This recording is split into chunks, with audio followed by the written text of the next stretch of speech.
Ebi byona byizireho bwa nyuma yaba mu bantu bashema okurugayo bakarabya amaraka gabo ha social media bari kugira ngo sente za gavumenti zabirejemerire kwombeka Nyaruju yashema ngo zikaribwa bamu mbebembezi. Right away from twakozere budget kubaja approvinga twafuna IPF sente kuzizire twarangiza twatoma mahurire bidders babidinga warabire mu yarabamo yahebwe mpatani yakora umurumbogu yashashurwa kandi sente tukushashura mu ngaro the sente ziriya system we pay direct to the contractors account. Contract yitweje tukateka mu mahurire twafuna contractor ya bidinga measurement sheets zuruho ezikoreke byakozerwe nebyashashurirwe size miliyoni 500 iziba kugira ngo sinde zikabura measurement sheet no kugira ngo contractor wamuhereza quantity abenzo yakora nizo kumushashura bakabato mu mahurire abantu babidinga warabiremo bari compliant niwe bahire kandi kuba ukuyakozere niko bamushashwire measurement sheets zuruho nebigenderwa. Twagamba hona engineer wa Shema district ati onukwe kutugira ngo habwembera y'umwanya bakabanza bayombeka bimu ibera hansi ubwo barukoresa amabare ga chorus tukarevoringa ground twarize kwashara twayeshanga takabonere ground egumire hati kubagire kutemo umusingi side emwe side y'ifoko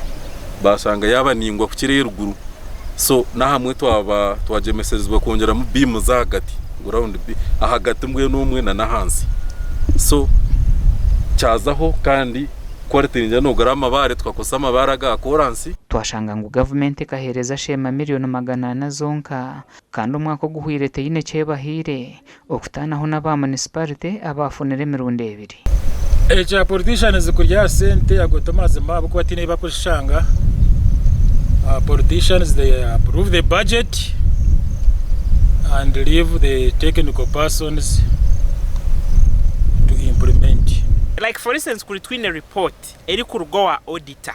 eri kwereka ngo sente zikaribwa aho twabire twine of course tokabasa kubimuka on a day ojurute sente zikaribwa no banzo buza if there were questions tukasheme kubuza government auditor namwe district ine internal auditor akatwereza report then ejo report tukajifollowinga okuleba ko namazima then hata kwara babirensho bide n'abantu tubakora nko biraje biri kugamba konka as of now tine record date ine rikoreka ngo sente zikakoza sibakora. Umuhwezi wa RDC ya district ya Shema Sam Orikunda yatugira ngo hari miliyoni 800 government katwaraho umushora hari buri miliyoni 10 eri kuyeho umushoro gwa miliyoni 20. Government eri kushohora eri kuzakora umurimo nebe yine umushoro hariho VAT na withholding buri miliyoni 10 hariho about 20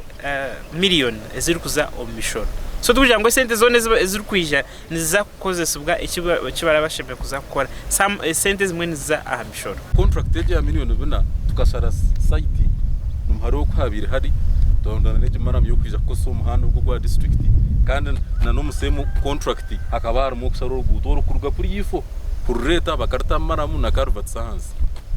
dena no kumbeka ari mu kureba hayibasi ubwa hatabo bushoborozo mu district ya Shema bahereze kutemikono yabo ahandagano n'aba UPDF Engineering Brigade okuba nubo bayombeke chombe kwechi gasha kwa mayi kwa twachiri.